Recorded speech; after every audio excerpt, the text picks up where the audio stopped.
వాళ్ళు మొండి వైఖరి చేస్తే మొత్తం ఉమ్మడి మెదక్ జిల్లా బీజేపీ అంతా కూడా వచ్చి కూర్చుంటారని చెప్పి సందర్భంగా చెప్తున్నాం. హెచ్చరిక చెప్తున్నాం.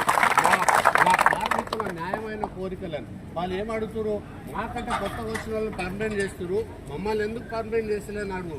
వాళ్ళు అడిగేదాంట్లో ధర్మం న్యాయం ఉంది.